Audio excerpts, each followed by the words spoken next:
Well, allow me to welcome members of the President's Cabinet and members of the National Space Council to the 7th meeting of the National Space Council, and it's a particular pleasure to be back here at the Washington headquarters of NASA and to be joined by the NASA administrator, who is in Houston as we speak, doing important preparations. Jim Bridenstine is with us. But to all who are gathered here today, welcome to the Launch America edition of the National Space Council.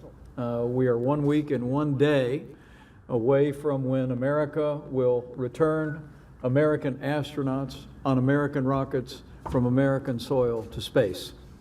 And it's an extraordinarily exciting time in the life of this program.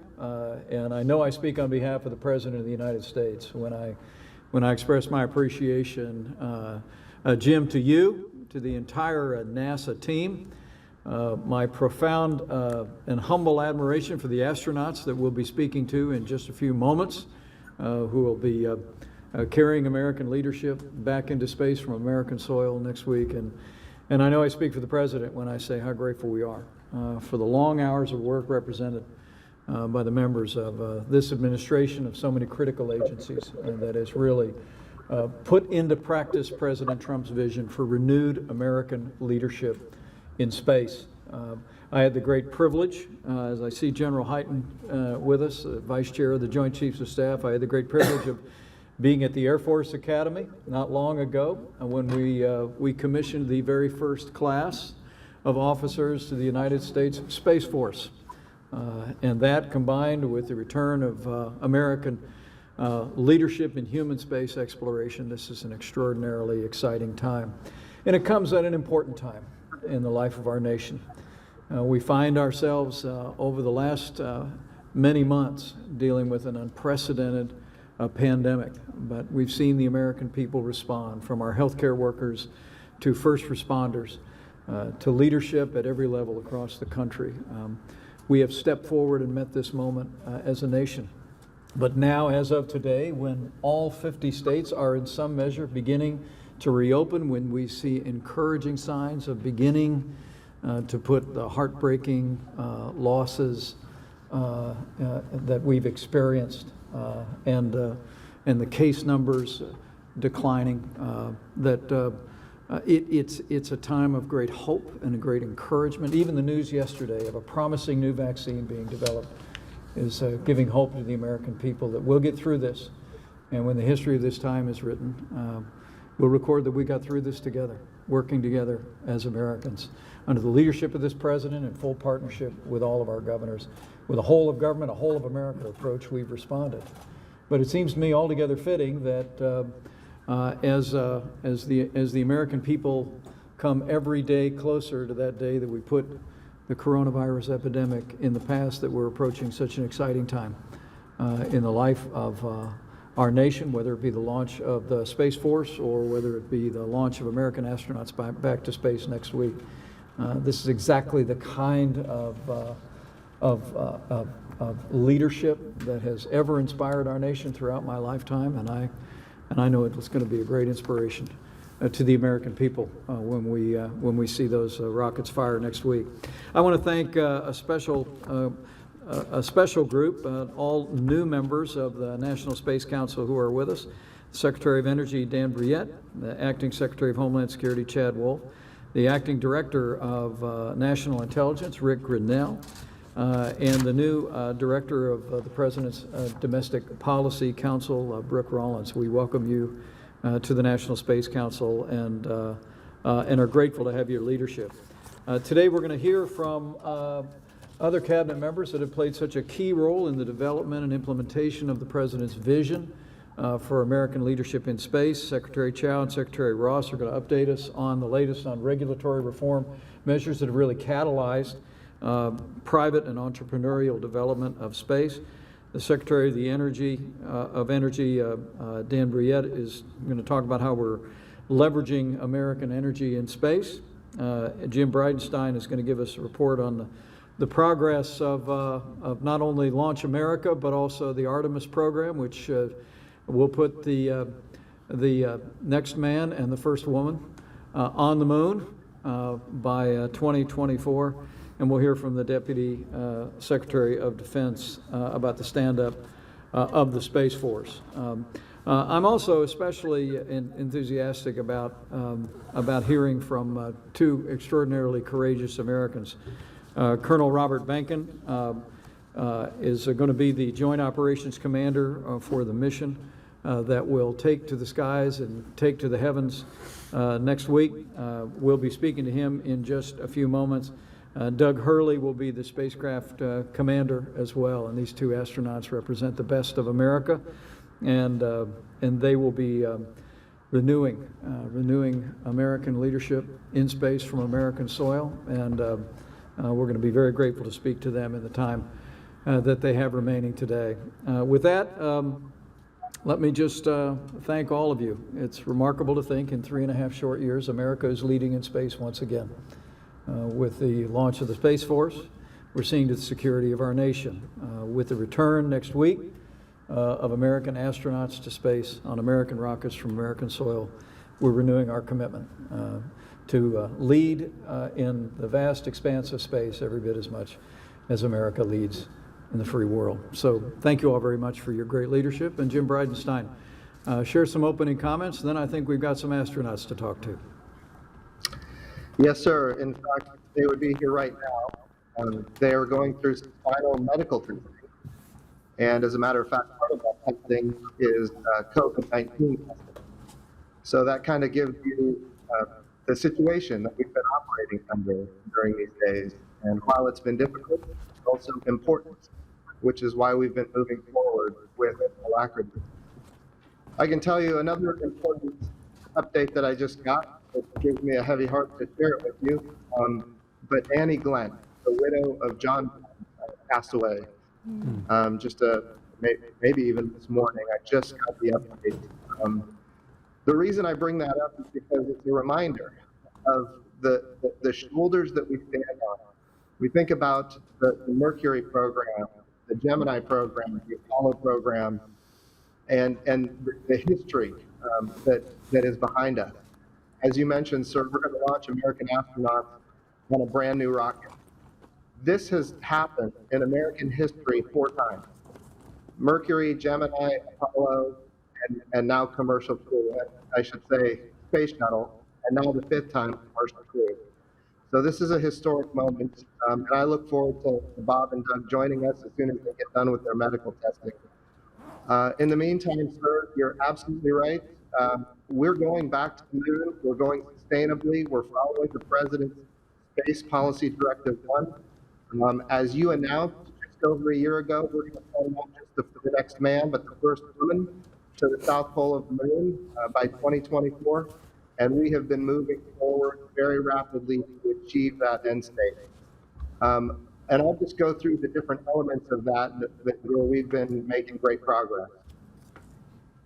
We all know that SLS is a rocket program that has been met with challenges and delays and cost overruns. But I want to be clear. We are very happy right now at NASA that the SLS core stage is complete. I want to say that again, sir. The SLS core stage is complete, and all 4 RS-25 engines have been integrated. It is now assembled at the Stennis Space Center in Mississippi, and it will be going through a green run test this summer and into the fall. I will tell you, we would be complete with the green run by the end of the summer if it wasn't for the coronavirus, which has set us back. We had an outbreak down at the Stennis Space Center. But I'll tell you, we're in great shape there. The SLS rocket is looking very positive, and we're going to be ready to launch the Orion crew capsule around the moon in 2021. It's hard to imagine. That's a year away. We're looking at, by the end of 2021, having a crew capsule around the moon for the first time since the Apollo program. So I want to be clear, the Orion crew capsule is also complete. Also, the European service module, which is of course the propulsion and the life support capabilities for the Orion crew capsule, is complete. They've been integrated. We sent them up to Plumbrook, which is part of the Glenn Research Center up in Ohio. Testing came back amazing.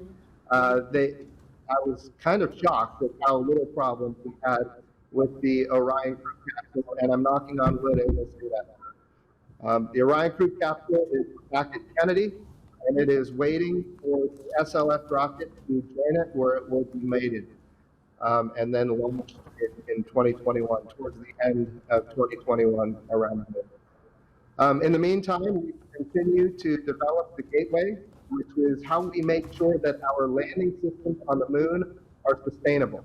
We need reusable landing systems. So we need to be able to go back and forth between the Gateway, which is a small space station in orbit around the moon, and the surface of the moon over and over again. If we make those landers reusable, we will have a sustainable program where we will be able to have astronauts on the surface of the moon for long periods of time, and we will be able to access any part of the moon at any time for strategic objectives of this nation. So these are important capabilities. The power and propulsion equipment to the Gateway is under contract and being developed.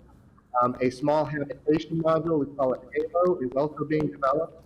Those two elements are going to be mated by 2023 and launched into orbit around the moon, establishing our outposts around the moon by 2023. We also have international partners that are very excited about the Gateway, and the Japanese Space Agency, the European Space Agency, the Canadian Space Agency are all excited about building elements onto that Gateway for long-term human capability in orbit around the moon. I would also say, in order to achieve this monumental moment of sending a crew capsule around the moon by next year, we have to have Launch Pad 39B ready to go. Launch Pad 39B has its history in Apollo, in the Space Shuttle program, and so it is ready to go. And so we're very excited about this new program. I think it's also important to note that we have an extravehicular mobility unit, sometimes called a spacesuit, that we have now designed here at the Johnson Space Center. We've designed it so that we can walk on the surface of the moon, which is very different than doing the spacewalk at the International Space Station. We've got dust issues, we've got thermal issues, and we have a spacesuit that is, I wouldn't say it's ready to go, but the design elements are almost there, and by 2024 we will be ready to walk on the surface of the moon. We also, as you're aware, sir, announced we had a graduation ceremony for 11 new astronauts. These are the best that America has to offer. I know that you've looked over their bios. Of course, you were there when their class started. They called themselves the Turtles because of a story you told when they first came into the astronaut corps as candidates. But I will tell you that they have now graduated. They're the best of the best. And we actually put out a new announcement for a new astronaut class. We had 12,000 astronaut applicants. So this is a demonstration of how inspiring NASA is to the nation. And certainly, I think it's important to note that we put the requirements on the astronaut candidates higher than they've ever been before. And yet we still got 12,000 applicants. So the moon program is underway. It's going fast. We're also going to pursue, we've got the Commercial Lunar Payload Services Program. Next year, we're going to launch the first commercial lander to the surface of the moon. I'm talking about for scientific capabilities. NASA has the payload ready to go. We've got a number of contractors that can land on the moon commercially with a small lander, and we're going to do that next year for the first time in 2021.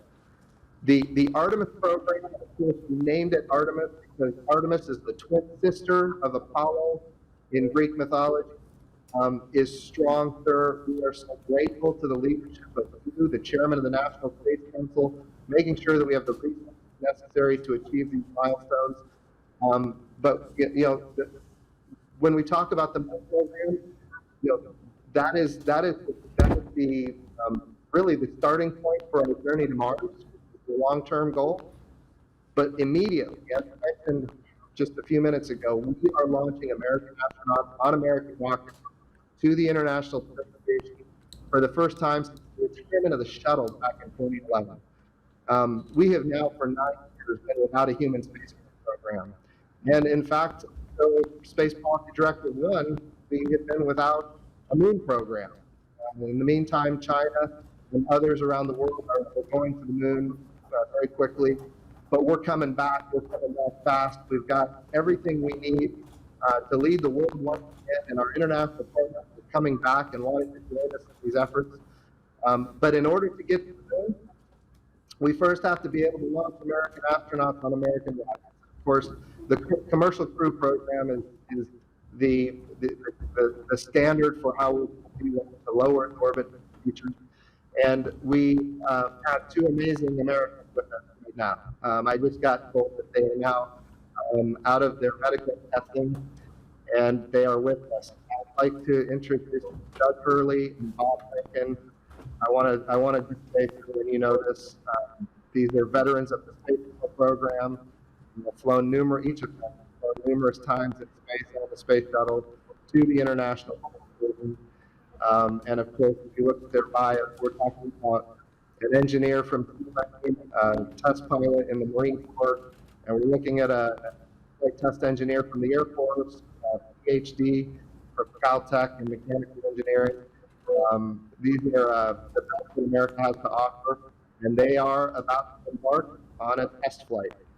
The very first time we're going to launch American astronauts on a commercial vehicle, this time a Falcon 9 rocket with a Dragon crew capsule, and they're going to carry the American flag to the International Space Station. So I'll let Bob and Doug say a few comments, and Mr. Vice President, I'll let you ask them a few questions.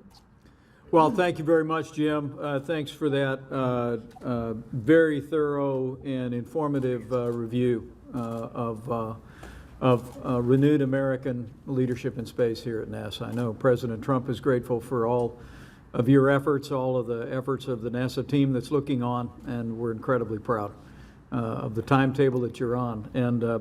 And what a privilege it is to convene the National Space Council and have an opportunity at the dawn of a new era of American leadership in space to be joined by two NASA astronauts, two very experienced NASA astronauts who will be returning to space next week on American rockets from American soil.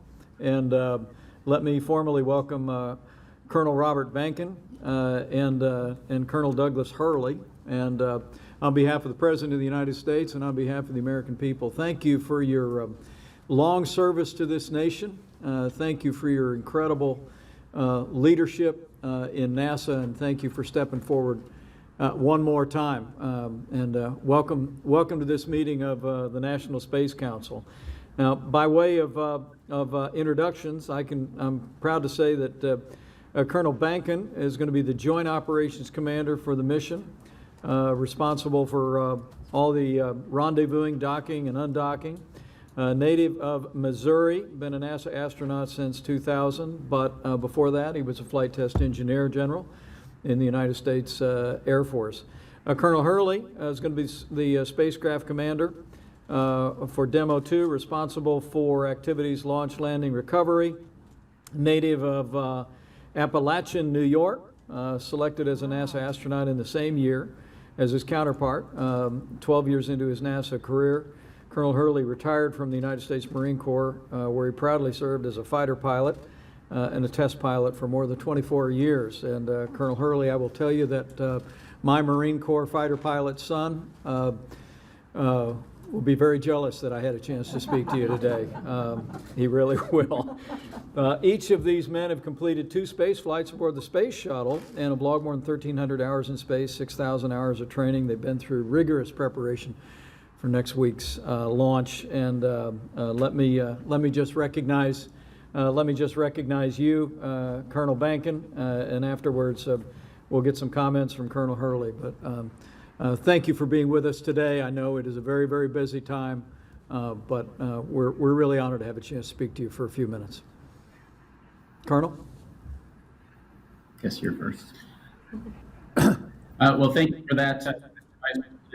We really appreciate the opportunity to speak with you this morning as we move towards this historic flight. We are just a small piece of a giant team that's going to execute this mission, to launch America again. We're pretty excited to launch 39 Alpha. Doug and I have launched from that facility before, so it's really exciting to get a chance to bring it home again.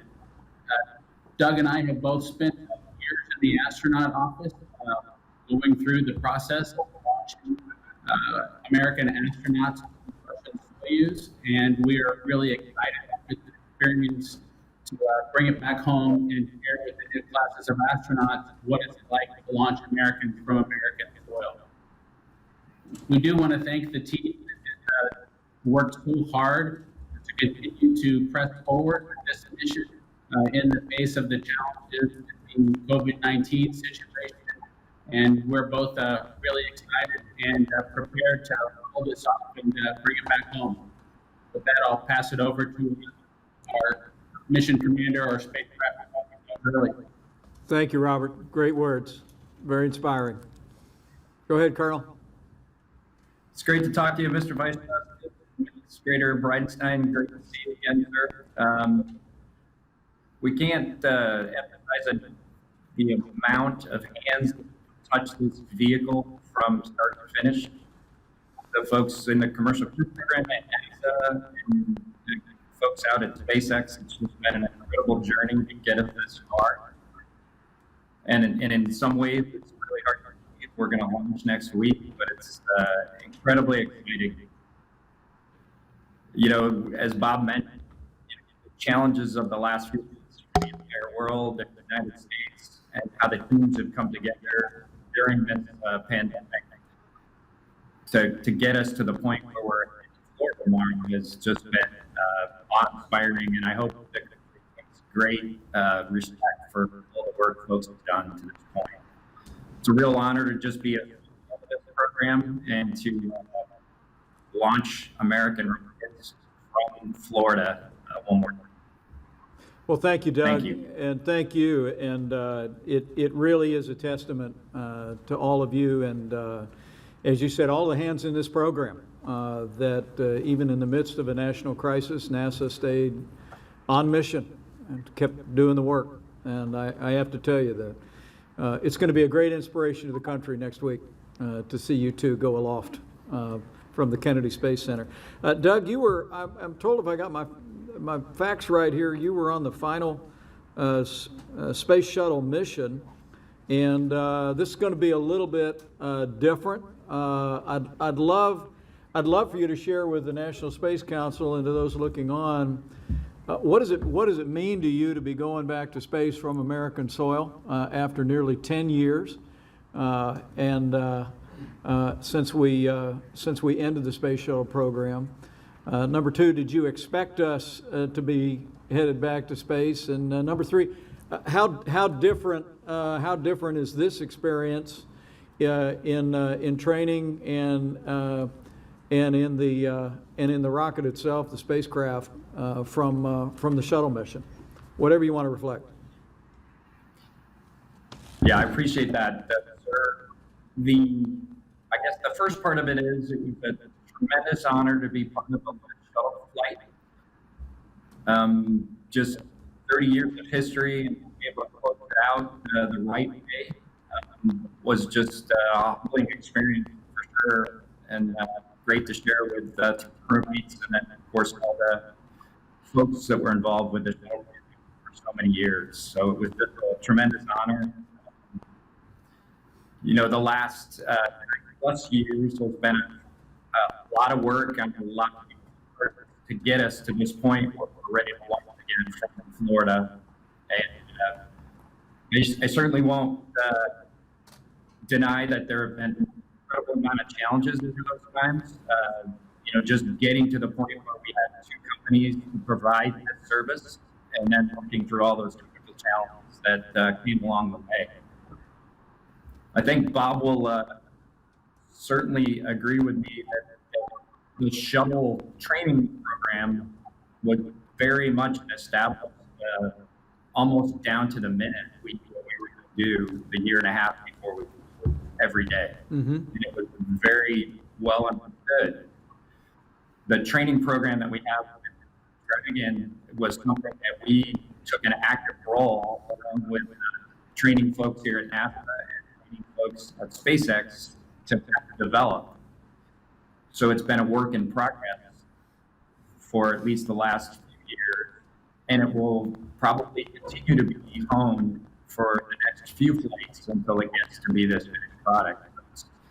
It was a very neat experience to offer our insight and operational experience to make the training program what it is now, but I think it's going to continue to improve. But it was almost a completely new experience from the shuttle training program. Is that right? Is that right? How about the spacecraft? How do you think, I'll go to Bob. Colonel, how different is this ride going to be, you think, from your shuttle ride? Or is it different at all? Oh, yeah.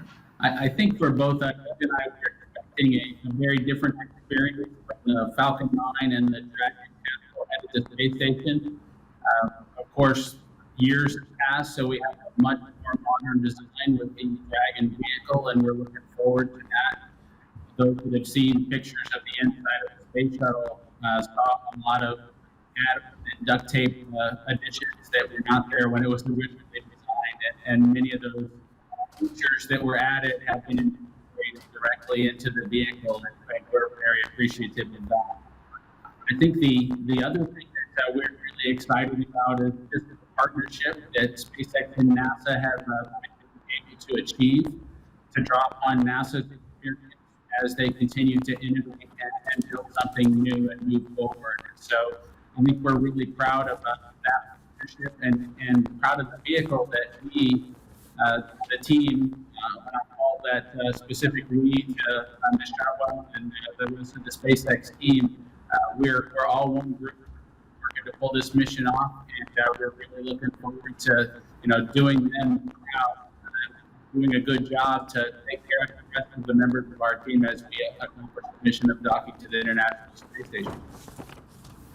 Well, it really is interesting to me, Doug, that you talk about with the shuttle program, you literally day by day had, after years and years, you had a training plan in place. And with this one, it sounds like it's, with the commercial crew concept, you've been helping to invent the preparations as you've gone.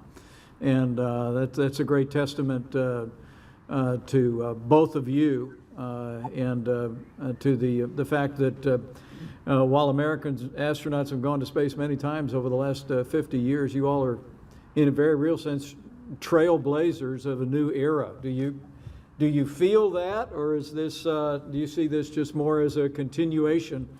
But how excited are you, Doug? Just simply about whether it be this mission, whether it be Artemis, whether it be the United States Space Force. What does all this mean to a guy that's been at this for a great career like you? Well, thank you. It's tremendously exciting to see where we are on the cusp of launching a commercial crew vehicle next week. Artemis far behind. I mean, it's just an exciting time to be in the space business, and the direction we're going, beyond the Earth orbit after so many years. It's just we are honored to be just on the ground floor, so to speak, as we work our way back out into the core system. I mean, it's almost wish I was a young astronaut again, because it's going to be an exciting time. I know the feeling. Landscape. Oh, that's a great line. And I'm still a young astronaut.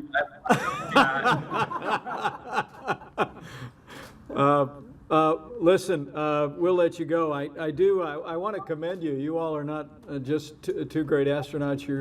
You are part of two great astronaut families. I understand both of your spouses are also astronauts, and so this is I know this is a very, very special time. And I just want to tell you, I know I'm going to be in Florida tomorrow. I am sure that I will be sensing the excitement building in Florida. You will have had a lot more people watching nearby at previous launches. I think they're they're encouraging Americans to watch from afar, but I want to assure you that the President and I are looking very much forward to cheering you on. I know you'll be carried aloft with the prayers of millions of Americans for a safe and successful mission. And let me just say on behalf of all the members of the President's Cabinet and the President of the United States, thank you for your courageous service. And thank you for the time today and what I know is, I know this is a head down, every hour of preparation week for you, but it's a real privilege to be able to speak to both of you. And as we think of the passing of Annie Glenn, another incredible member of the NASA family, we just say Godspeed to both of you. So thank you all very much, and let's give these two a round of applause.